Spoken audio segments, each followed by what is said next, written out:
NDA के उम्मीदवार CP Radhakrishnan होंगे देश के 15वें उपराष्ट्रपति। कुल 452 वोट के साथ विपक्ष के साझे उम्मीदवार न्यायाधीश बी सुदर्शन रेड्डी को 152 वोटों से हराया।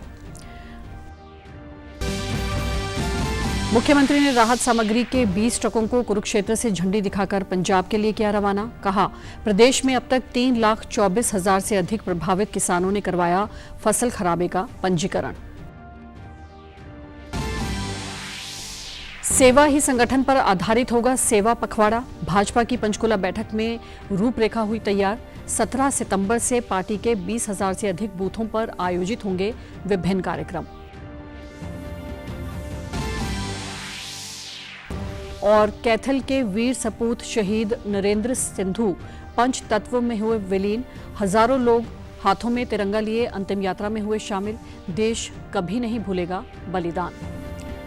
नमस्कार, मैं भानुप्रिया और अब समाचार विस्तार से। राष्ट्रीय जनतांत्रिक गठबंधन एनडीए के उम्मीदवार सीपी राधाकृष्णन को देश का 15वां उपराष्ट्रपति चुना गया है।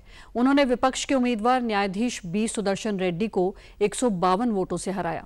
उपराष्ट्रपति चुनाव के लिए कल मतदान संपन्न हुआ और इसके बाद मतगणना की गई। शाम 5 बजे तक हुए मतदान में सांसदों ने 98.20% वोट डाले। उपराष्ट्रपति चुनाव के लिए कुल वोटर की संख्या 788 थी, जिनमें से कुल पड़े 767 सांसदों के वोटों में से सीपी राधाकृष्णन को 452 जबकि बी सुदर्शन रेड्डी को 300 वोट मिले। 15 वोट अमान्य घोषित किए गए।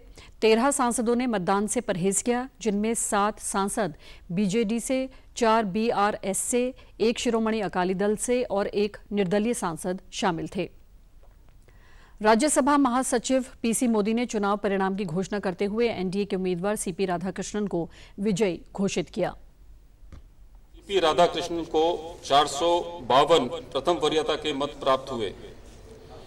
चूंकि श्री सीपी राधाकृष्णन को अपेक्षित कोटे से अधिक वरीयता के मत प्राप्त हुए, इसलिए राष्ट्रपतीय और उपराष्ट्रपतीय निर्वाचन नियम 1974 के नियम 35 के साथ पठित राष्ट्रपतीय और उपराष्ट्रपतीय निर्वाचन अधिनियम 1952 की धारा 11 के अंतर्विष्ट उपबंधों के अनुसरण में मैं पीसी मोदी उपराष्ट्रपतीय निर्वाचन 2025 के निर्वाचन अधिकारी एतद द्वारा घोषित करता हूं कि श्री सीपी राधाकृष्णन भारत के उपराष्ट्रपति के पद पर विधिवत निर्वाचित हुए हैं।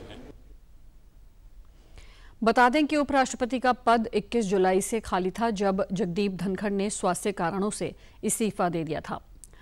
राष्ट्रपति द्रौपदी मुर्मू ने सीपी राधाकृष्णन को उपराष्ट्रपति के तौर पर चुने जाने पर उन्हें बधाई दी है। एक्स प्लेटफॉर्म पर ट्वीट कर उन्होंने कहा कि सार्वजनिक जीवन का उनका लंबा अनुभव राष्ट्र की तरक्की में प्रमुख योगदान देगा। प्रधानमंत्री नरेंद्र मोदी ने भी कल नवनिर्वाचित उपराष्ट्रपति से मुलाकात कर उनका अभिनंदन किया। बाढ़ प्रभावित क्षेत्रों का दौरा कर लौटे प्रधानमंत्री ने केंद्रीय मंत्री प्रहलाद जोशी के आवास पर पहुंचकर उपराष्ट्रपति पद पर जीत हासिल करने के लिए सीपी राधाकृष्णन को बधाई दी। इसके अलावा गृह मंत्री अमित शाह, भाजपा अध्यक्ष जेपी नड्डा, केंद्रीय मंत्री किरेन रिजिजू सहित कई मंत्रियों ने सीपी राधाकृष्णन को उपराष्ट्रपति चुने जाने पर बधाई दी। बाढ़ प्रभावित राज्यों की हर संभव मदद हरियाणा इस वक्त कर रहा है। मुख्यमंत्री नायब सिंह सैनी ने कहा कि बाढ़ से प्रभावित पंजाब, हिमाचल और जम्मू कश्मीर को हरियाणा की तरफ से तुरंत 5-5 करोड़ रुपए की सहायता राशि भेजी जा चुकी है। केंद्र सरकार की तरफ से प्रधानमंत्री नरेंद्र मोदी ने गत दिवस पंजाब व हिमाचल के बाढ़ प्रभावित क्षेत्रों का दौरा किया और दोनों प्रदेशों में हुए नुकसान के लिए 3100 करोड़ रुपए की मदद की भी घोषणा की। यह बातें मुख्यमंत्री नायब सिंह सैनी ने बुधवार को कुरुक्षेत्र के पिपली अनाज मंडी में पत्रकारों से बातचीत करते हुए कही। हरियाणा की तरफ से पंजाब में राहत, बाढ़ में पीड़ित लोगों की राहत के लिए 5 करोड़ रुपया पंजाब और 5 करोड़ रुपया जम्मू कश्मीर, 5 करोड़ रुपया हिमाचल प्रदेश में तुरंत सहायता के लिए भेजने का काम किया है। और उसी कड़ी में कल देश के यशस्वी प्रधानमंत्री आदरणीय नरेंद्र मोदी जी, उन्होंने हिमाचल और पंजाब का दौरा किया था। पंजाब को उन्होंने 1600 करोड़ रुपया और हिमाचल को 1500 करोड़ रुपया जो प्रभावित लोग हैं उनके जीवन सुधार के लिए दिया है, ताकि जो उनका जीवन पटरी से उतरा है दोबारा फिर उसी पटरी के ऊपर लाने का काम आदरणीय नरेंद्र मोदी जी उन्होंने किया है। इससे पूर्व मुख्यमंत्री ने कुरुक्षेत्र जिला से पंजाब के लिए राहत सामग्री के 20 ट्रकों को हरी झंडी दिखाकर रवाना किया। इन ट्रकों को अलग अलग जिलों के लिए भेजा गया है। मुख्यमंत्री ने कहा कि प्रदेश में जो भी क्षेत्र जल भराव से प्रभावित हैं, ऐसे क्षेत्रों के नागरिकों व किसानों को सरकार मुआवजा देने का काम कर रही है। ई क्षतिपूर्ति पोर्टल खोला हुआ है, प्रभावित नागरिक इस पोर्टल पर अपना आवेदन करें। बाढ़ राहत सामग्री लेकर के पंजाब में जाएंगे और लगभग अगर हम देखें 135 ट्रक अलग अलग जिलों में हरियाणा से पंजाब में भेजे गए हैं और ई भूमि पोर्टल वो खुला हुआ है। जो भी हमारा किसान इफेक्टेड हुआ है उसको राहत पहुंचाने का काम, मुआवजा देने का काम हमारी सरकार पहले भी कर रही है। मैं बताना चाहता हूं कि हमने पिछले 10.5 वर्षों के अंदर हरियाणा में 15,500 करोड़ रुपया मुआवजे के रूप में किसानों तक पहुंचाने का काम किया है। मुख्यमंत्री ने प्रदेश सरकार के सभी अधिकारियों व कर्मचारियों से आग्रह किया है कि वे बाढ़ पीड़ितों की मदद के लिए अपनी इच्छानुसार हरियाणा मुख्यमंत्री राहत कोष में मदद करें। मुख्यमंत्री ने देश के नवनिर्वाचित उपराष्ट्रपति सीपी राधाकृष्णन को बधाई और शुभकामनाएं दी। कल ही चुनाव हुआ है, सीपी राधाकृष्णन जी देश के उपराष्ट्रपति चुने गए हैं। मैं हरियाणा की तरफ से सीपी राधाकृष्णन जी को बहुत बहुत बधाई और शुभकामनाएं देता हूं। उनके नेतृत्व में देश और हमारा राज्यसभा नए आयामों को छुएगा, ऐसा हमें विश्वास है। भाजपा प्रदेश अध्यक्ष मोहनलाल बड़ौली ने बाढ़ राहत को लेकर हरियाणा सरकार पर सवाल उठाने पर कांग्रेस को आड़े हाथों लिया। उन्होंने कहा कि हरियाणा सरकार ने न सिर्फ राज्य में बल्कि अन्य बाढ़ प्रभावित राज्यों में भी मदद पहुंचाई है। भाजपा कार्यकर्ता भी पीड़ितों के बीच पहुंचकर सेवा कर रहे हैं। रोहतक में मीडिया से बातचीत के दौरान बड़ौली ने उपराष्ट्रपति चुनाव में कांग्रेस पर क्रॉस वोटिंग का आरोप लगाने को लेकर भी तंज कसा और कहा कि कांग्रेस अपने सांसदों को प्रशिक्षण तक नहीं देती। उन्होंने भाजपा संगठन को कार्यकर्ता आधारित बताते हुए कांग्रेस पर भाई भतीजावाद का आरोप लगाया। इनेलो नेता अभय चौटाला को लेकर उन्होंने कहा कि जनता उन्हें पहले ही नकार चुकी है। उनका तो विचार इस प्रकार का है, किसको क्या क्या दे, उनको ना तो खुद पता होता और उनकी बात को जनता कितनी तवज्जो देती है ये तो आपने देखा ही है। जनता ने उनको नकार दिया है, उनके विचार की वजह से उनके पार्टी में गिरावट आई है और वो किसी के बारे में कुछ भी बोल देते हैं।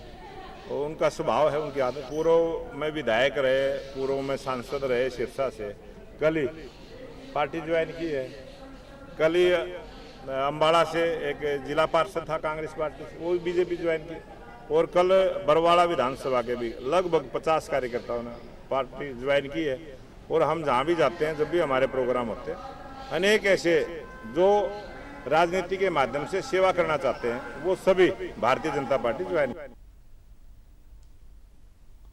भाजपा प्रदेश इकाई की मंगलवार को पंचकुला में पार्टी की तीसरी बैठक आयोजित हुई, जिसमें मुख्यमंत्री नायब सिंह सैनी, प्रदेश अध्यक्ष मोहनलाल बड़ौली, प्रभारी डॉक्टर सतीश पुनिया और संगठन मंत्री फणींद्र नाथ शर्मा सहित लगभग 800 कार्यकर्ताओं ने भाग लिया। बड़ौली ने बताया कि प्रधानमंत्री नरेंद्र मोदी के जन्म दिवस 17 सितंबर से 2 अक्टूबर गांधी जयंती तक सेवा पखवाड़ा मनाया जाएगा। पार्टी के 20,629 बूथों पर 2.5 लाख कार्यकर्ता रक्तदान शिविर, health checkup camp, Modi marathon, दिव्यांग सम्मेलन और खेलकूद कार्यक्रमों में भाग लेंगे। सेवा कार्यों में सरकारी विभाग, एनजीओ और निजी अस्पतालों का भी सहयोग लिया जाएगा। बैठक में बाढ़ प्रभावित क्षेत्रों की समीक्षा की गई और सभी जनप्रतिनिधियों को राहत कार्यों में जुटने के निर्देश दिए गए। सेवा पखवाड़ा सेवा ही संगठन सिद्धांत पर आधारित होगा, जिससे जनता से सीधा जुड़ाव स्थापित किया जाएगा। 20,629 बूथ हैं। सभी कार्यकर्ता लगभग 2.5 लाख कार्यकर्ताओं को इस सेवा पखवाड़े में काम देने का प्रयास हुआ है। 17 सितंबर को देश के लोकप्रिय प्रधानमंत्री नरेंद्र मोदी जी का जन्मदिन है।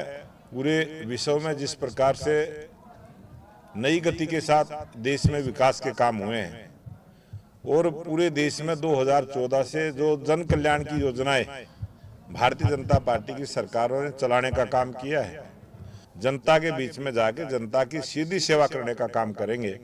उसमें हमारे ब्लड डोनेशन कैंप लगेंगे, जिला स्तर पर भी लगेंगे, मंडल स्तर पर भी लगेंगे। उसी प्रकार से जितने भी हमारे प्राइवेट हॉस्पिटल हैं, कुछ एनजीओज हैं, उनका सहयोग लेते हुए भारतीय जनता पार्टी के कार्यकर्ता फ्री में मेडिकल हेल्थ चेकअप कैंप लगाने का हम काम करेंगे। कर्मचारी राज्य बीमा निगम एवं श्रम एवं रोजगार मंत्रालय भारत सरकार के क्षेत्रीय कार्यालय सेक्टर 16 में एक प्रेस वार्ता आयोजित की गई, जिसमें क्षेत्रीय निदेशक सुगम लाल मीणा ने विभाग की 3 महत्वपूर्ण योजनाओं की फरीदाबाद में जानकारी दी।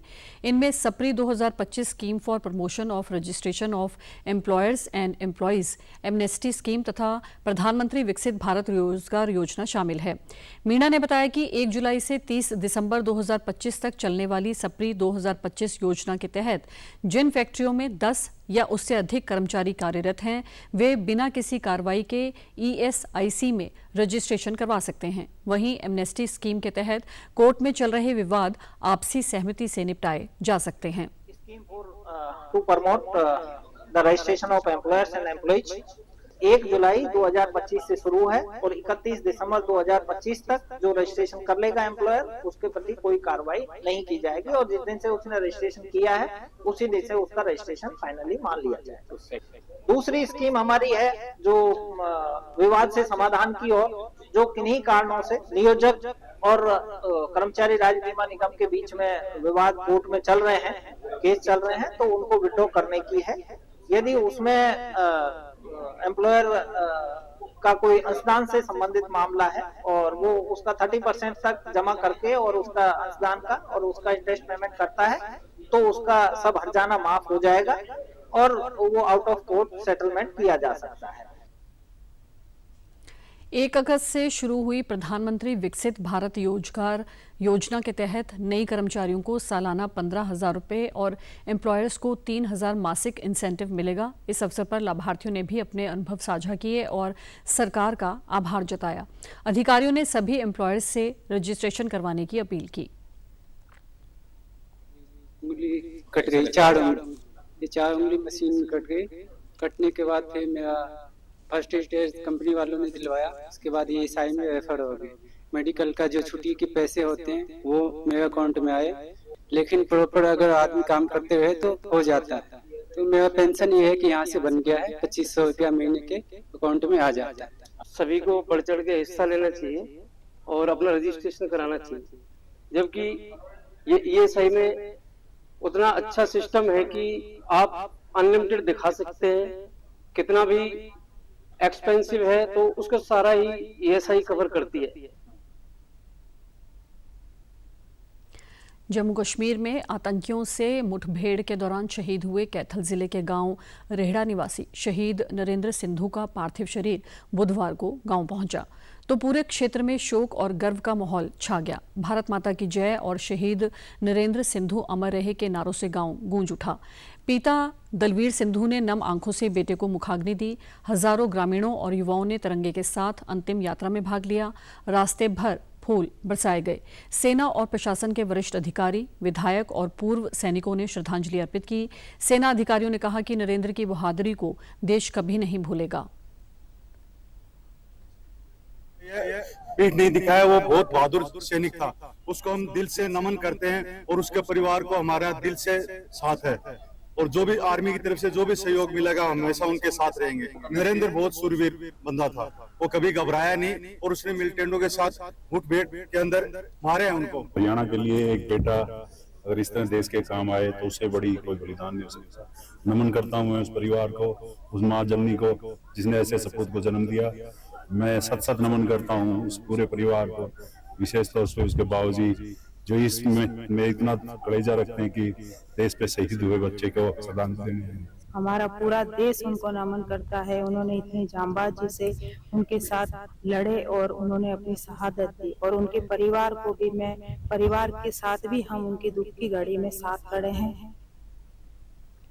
ग्रामीणों ने शहीद नरेंद्र सिंधु को गर्व का प्रतीक बताया। नरेंद्र की शहादत ने पूरे जिले को भावुक कर दिया और उनका बलिदान सदैव प्रेरणा बना रहेगा। लोग देखने को मिलेंगे आपको। मैंने उसको अपने हाथों से पाला, सब कुछ किया। फौज में भी मैंने उसको रास्ता बताया लगने के लिए, लेकिन क्या किया जाए, हम ये इस ऐसी दुख की घड़ी में कुछ नहीं कर सकते। बिल्कुल ऐसे लड़कों को सलाम करता हूँ मैं। सारा गांव दुख की घड़ी में डूबा हुआ है, आप देख सकते हैं। हमारी जो अपील है मोदी जी से, किसान का ही बेटा है, लोग किसान पर कुछ है नहीं, ना खेती है ना ही उधर भी कुछ नहीं है। हमारे जो देश है, देश पहले है, देश हित पहले है, भारत माता पहले है। हमारे जवान जो ये नहीं देखता मैं कहाँ से हूँ, किधर से हूँ, क्या करना है मुझे, सिर्फ एक ही चीज उनके सामने रहती है कि हमें अपने देश की ही रक्षा करनी है, हमने अपने देश को बचाना है, दुश्मन से हमारी रक्षा करनी है। और इस उद्देश्य के लिए हमारी जान भी चली जाती है, मगर देश की रक्षा के लिए। केंद्रीय सहकारिता राज्य मंत्री कृष्णपाल गुर्जर ने बुधवार को पलवल जिले के बाढ़ प्रभावित गांवों का दौरा किया। उन्होंने ग्रामीणों से बातचीत कर उनका हालचाल जाना। मंत्री के साथ उपायुक्त डॉक्टर हरीश कुमार वशिष्ठ, पुलिस अधीक्षक वरुण सिंगला, पूर्व विधायक दीपक मंगला समेत कई अधिकारी मौजूद रहे। गुर्जर ने कहा कि बाढ़ प्राकृतिक आपदा है जिसमें फसलें, सड़कें और मकान क्षतिग्रस्त हुए हैं। सरकार ने राहत कार्य तेज कर दिए हैं। क्षतिपूर्ति पोर्टल खोला गया है और मुआवजे की प्रक्रिया जारी है। उन्होंने कहा कि स्कूलों में शिक्षक नियुक्त किए जाएंगे, रास्तों और शमशान घाट का निर्माण होगा। गुर्जर ने दावा किया कि भाजपा सरकार वादे निभाती है जबकि कांग्रेस अपने वचनों से मुकरती रही है। उन्होंने भरोसा दिलाया कि हर प्रभावित किसान और ग्रामीण को नियम अनुसार पूरी सहायता दी जाएगी।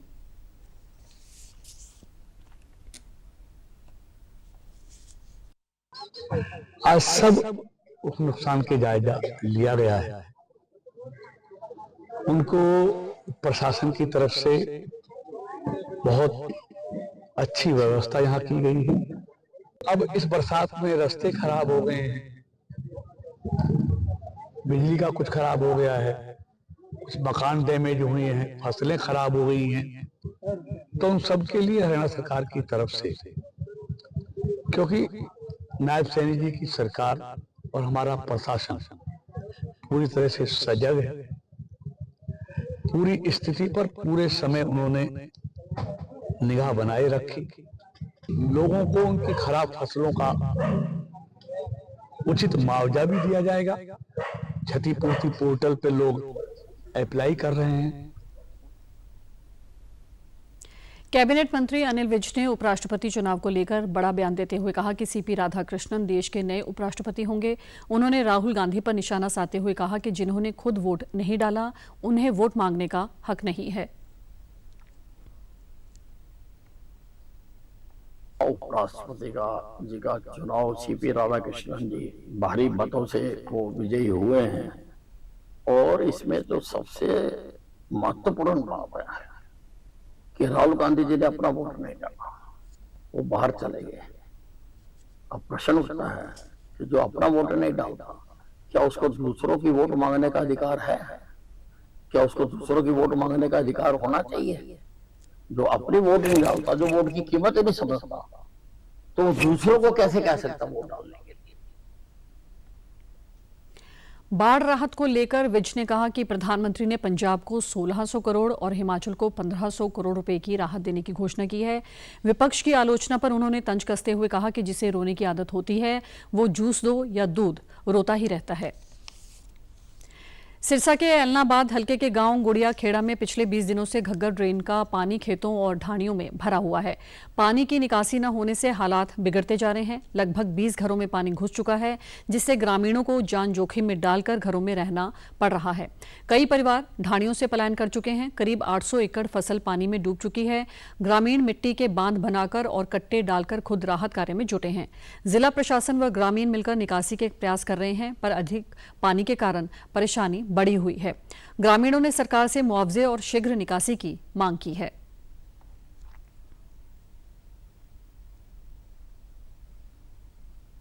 और प्रशासन का सहयोग अच्छा है। आज उपायुक्त महोदय आए थे, वो भी आश्वासन दे के गए हैं भी अगले साल है ना ड्रेन के बर्म है इनको मजबूत करवा देंगे और आगे लिफ्ट सिस्टम करवा देंगे इस पानी की निकासी का।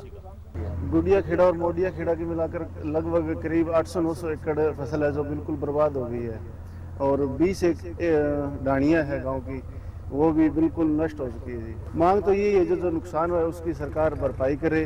दूसरी जो ये पानी है उसकी निकासी के लिए आगे व्यवस्था अगर सही ढंग से हो तो इतनी समस्या नहीं आएगी। पीछे कई गांव हैं, वो गांव इसमें पानी डाल रहे हैं, वो भी अगर एक बार उसको रोका जाए तो आगे इतना नुकसान नहीं होगा।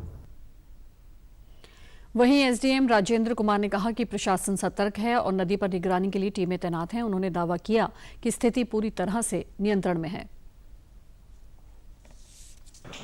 पिछले 10-15 दिन से सभी प्रशासनिक अधिकारी, हमारी सारी मशीनरी इस कार्य में लगी हुई है और पूरी तरह से स्थिति कंट्रोल में है।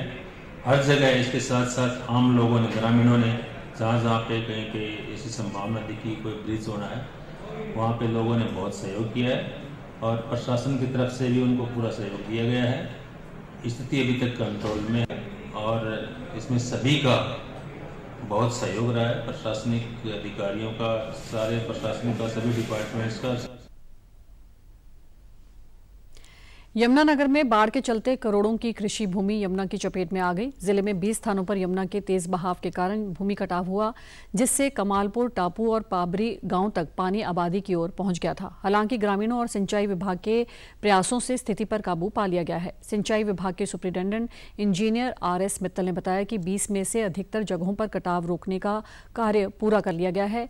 फिलहाल पानी के दोबारा आने की संभावना कम है, लेकिन यदि भविष्य में फिर बाढ़ आती है तो बड़ा नुकसान हो सकता है। 1 से 4 सितंबर तक हथनीकुंड बैराज के सभी गेट 105 घंटे खुले रहे, जिससे न केवल यमुनानगर बल्कि दिल्ली को भी बाढ़ का सामना करना पड़ा। विभाग ने अलर्ट मोड पर रहकर आगे की तैयारी जारी रखी है।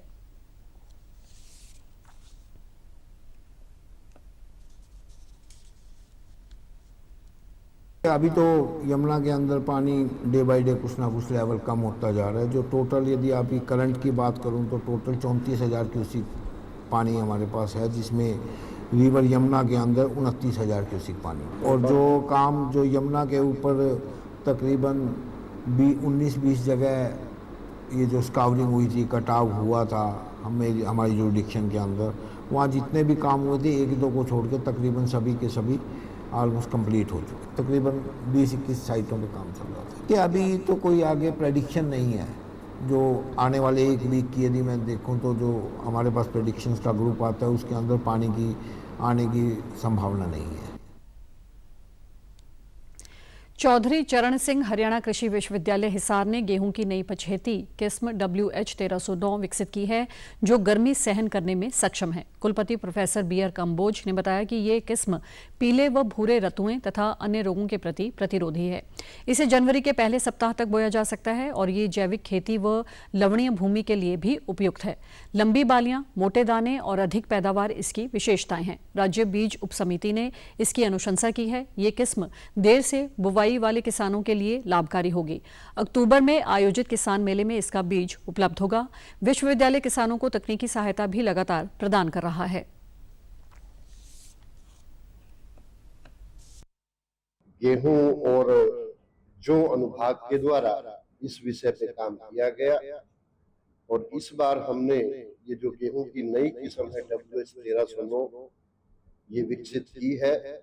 जनवरी के प्रथम सप्ताह तक भी इसकी बिजाई की जा सकती है। वो इसकी एक विशेषता है और उसका कारण जैसा कि बताया गया कि जो मार्च के महीने में गर्मी पड़ती है उसका प्रभाव इस किस्म पे कम पड़ता है और इसकी पैदावार जब हमने इसको किसानों के खेतों पे जनवरी के प्रथम सप्ताह में भी इसका परीक्षण किया तो वहां भी 40 से 50 मन प्रति एकड़ की दर से इसमें पैदावार। बीज देखिए, इस मेले पे जब हम मेला आयोजित करेंगे हमारा प्रयास रहेगा उस पे ही हम किसानों को बीज जरूर दें, क्योंकि जब कोई किस्म निकलती है तो उसका शुरू में बीज सीमित मात्रा में होता है, लेकिन फिर भी हमारे पास इतना बीज है ताकि हम अगले साल भरपूर मात्रा में किसानों को बीज दे पाएंगे और इस बार भी किसानों को अवश्य।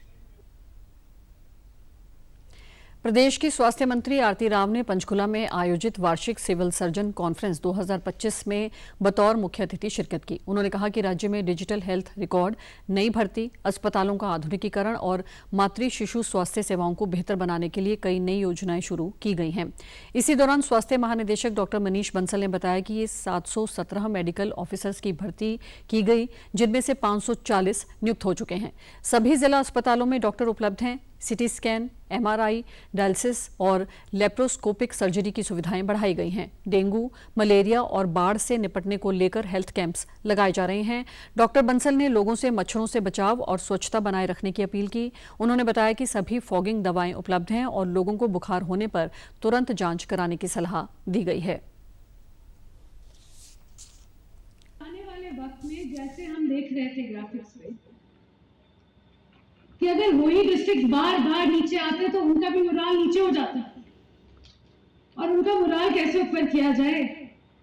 उनका मोराल ऐसे कर सकते हैं कि जो डिस्ट्रिक्ट अच्छा काम कर रहे हैं उनसे वो इंफॉर्मेशन कि वो कैसे कर रहे हैं, so that would light the fire on in you to do better work, and that each if one district is doing the best every time, why can't other districts also eat that? देखिए, सुदृढ़ करने का मतलब ये है कि सबसे पहले हमने हमारे सभी डिस्ट्रिक्ट हॉस्पिटल्स में अभी हमने 777 मेडिकल ऑफिसर्स की भर्ती निकाली थी और हमने अलग अलग चरण में 746 लोगों को अपॉइंटमेंट दिए, जिसमें से 540 लोगों ने हमारे पास ज्वाइन किया। मेरी ये लोगों से आग्रह है, एक तो अपना मतलब पूरा बचाव रखें, पूरे बाजू के कपड़े वगैरह पहन के रखें, अपने शरीर को ढक के रखें।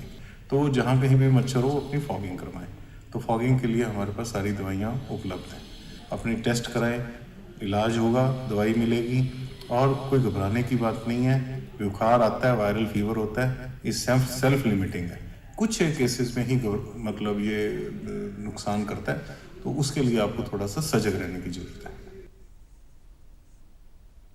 भारत संचार निगम लिमिटेड द्वारा 1 रुपए के पहले रिचार्ज पर शुरू की गई आज़ादी प्लान स्कीम ग्राहकों के बीच अत्यधिक लोकप्रिय हुई है। अगस्त 2025 में शुरू की गई इस योजना को जबरदस्त प्रतिक्रिया मिली, जिसके चलते अब इसे 15 सितंबर 2025 तक बढ़ा दिया गया है। अंबाला बीएसएनएल के प्रधान महाप्रबंधक कृष्ण बिहारी मीना ने बताया कि अगस्त में 8000 और सितंबर में 978 नए ग्राहक जोड़े गए। अंबाला, छावनी, शहर, ग्रामीण, बराड़ा, यमुनानगर, जगाधरी और कालका में विशेष सिम बिक्री मेले आयोजित किए गए, जिन्हें लोगों ने खूब सराहा।